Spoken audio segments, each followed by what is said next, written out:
Hello friends, ज्ञान पाठशाला में आपका हार्दिक स्वागत है।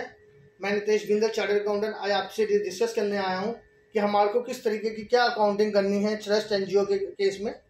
एनजीओ के केस में हमें जो अकाउंटिंग करनी होती है उसके लिए दो मेथड्स है, कैश बेसिस ऑफ अकाउंटिंग और एक्रूअल बेसिस ऑफ अकाउंटिंग।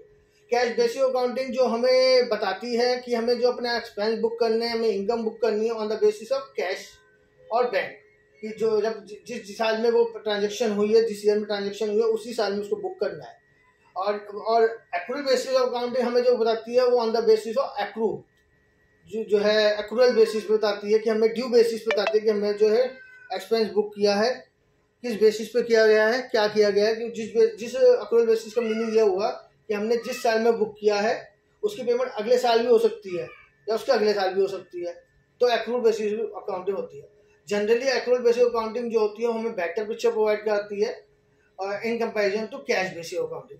और जो हमारे जो प्रिस्क्राइब किया गया है गाइडेंस नोट के थ्रू, आईसीए के गाइडेंस नोट के थ्रू, कि हम जनरली हम जो अपनी अकाउंटिंग करते हैं as per accounting standards for trust और एनजीओ केस में हम इनकम एंड एक्सपेंडिचर अकाउंट बनाते हैं, रिसीप्ट एंड पेमेंट अकाउंट बनाते हैं, बैलेंस शीट बनाते हैं। रिसीप्ट एंड पेमेंट अकाउंट जो पिक्चर देता है हमें during the year cash, either payment by way of cash और bank, either receipt by way of payment bank और कैश।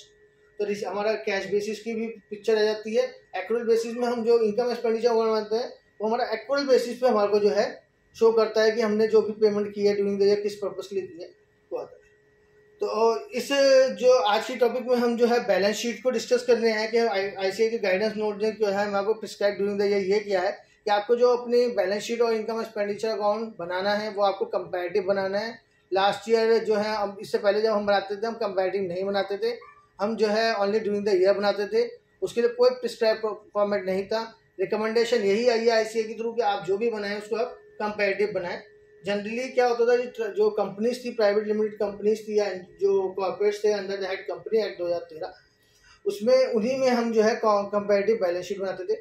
रिकमेंडेशन ये है कि अब आप जो है एनपीओ के केस में, एनजीओ केस में on and other than companies, मतलब नॉन कॉर्पोरेट एंटिटीज में भी आप जो है, जो रिकमेंडेशन है कि आप अपनी कंपैरेटिव बैलेंस शीट बनाएं।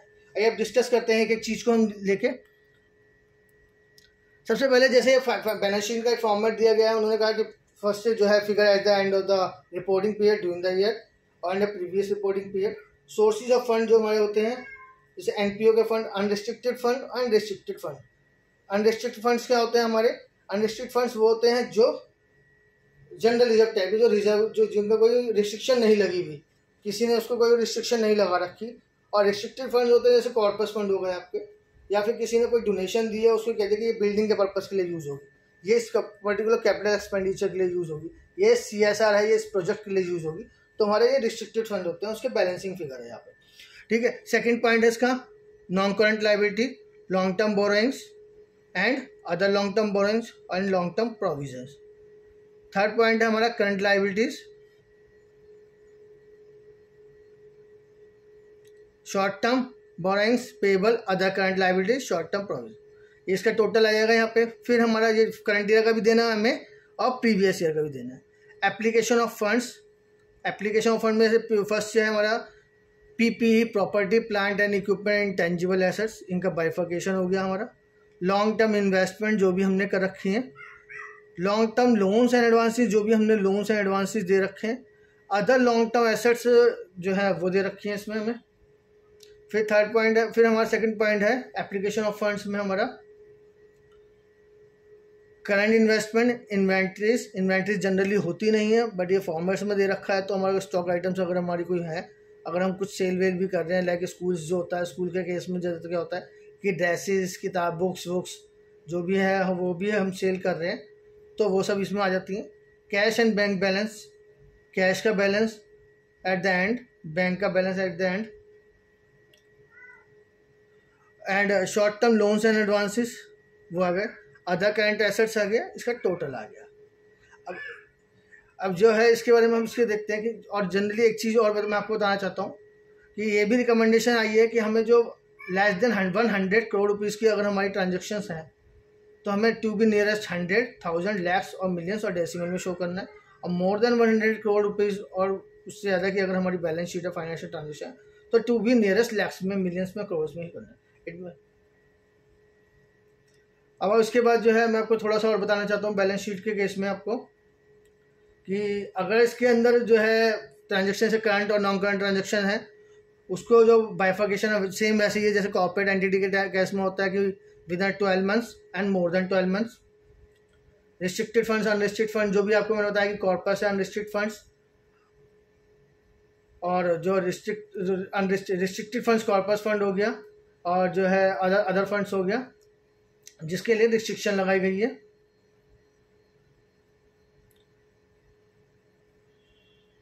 अब उसके बाद हम बैलेंस शीट डिस्कस हो गई। इसके बाद हम जो सेकंड पॉइंट हमारे पास जो है profit and loss account. Profit and loss account को आप देखेंगे जैसे कि अनरिस्ट्रिक्टेड फंड, रिस्ट्रिक्टेड फंड्स, आप देखेंगे कॉलम जो बने हैं तो ड्यूरिंग द प्रीवियस ईयर के सेम एज करंट ईयर में अनरिस्ट्रिक्टेड फंड और रिस्ट्रिक्टेड फंड करंट ईयर के।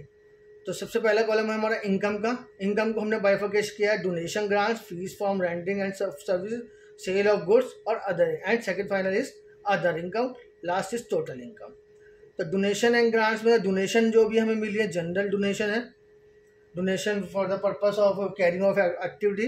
Fees for renting of services, जो भी अगर हम कोई सर्विसेज दे रहे हैं तो उसका वो है इनकम यहाँ आएगी।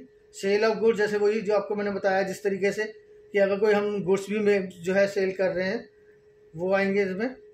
लास्ट में अदर इनकम जैसे इंटरेस्ट इनकम, डिविडेंड इनकम और एनी अदर इनकम से कैपिटल गेन इनकम।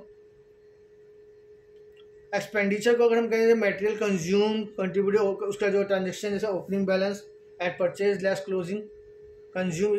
जनरली ये होता नहीं है ट्रस्ट एनजीओ के केस में, फिर भी जो जैसे फॉर्मेट्स में दिया है कि अगर कोई ट्रांजेक्शन जैसे हम कुछ बना के भी बेच रहे कोई एनजीओ जिन्होंने इस तरीके की ट्रांजेक्शन वो कर रखा है कि हम कोई चीज़ें जो है बनाएंगे, जैसे ग्रामीण विकास के लिए होता है, गाँव में होता है कि कोई एनजीओ चला रहे हैं उसके अंदर वो कुछ चीज़ें बनवा रहे हैं गाँव के लोगों से, उसको बेच रहे हैं, तो उस तरीके की ट्रांजेक्शन आ जाती है यहाँ पे।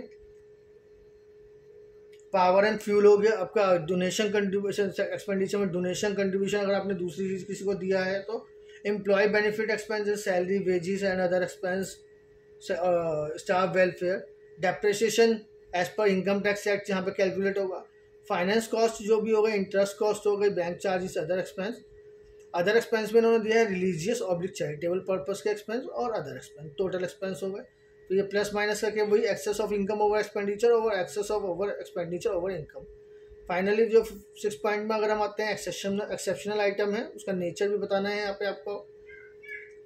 और फिर लास्ट में जो है यहाँ पे कैलकुलेटेड हो जाएगी, फिर जो भी अमाउंट आएगा वो हम जनरल रिजर्व में ट्रांसफ़र कर देंगे। इसके अलावा कोई भी अगर कोई डाउट है आपको, कोई भी क्वेरी है आपको, तो आप मुझे कमेंट बॉक्स में पूछ सकते हैं। और इसके बाद हम अपने जो है इसको वीडियो को वाइंड अप करते हैं। Thank you. प्लीज़ अगर आपको मेरा चैनल, आपको मेरी वीडियो अच्छी लगी तो please like, subscribe my video channel. Thank you.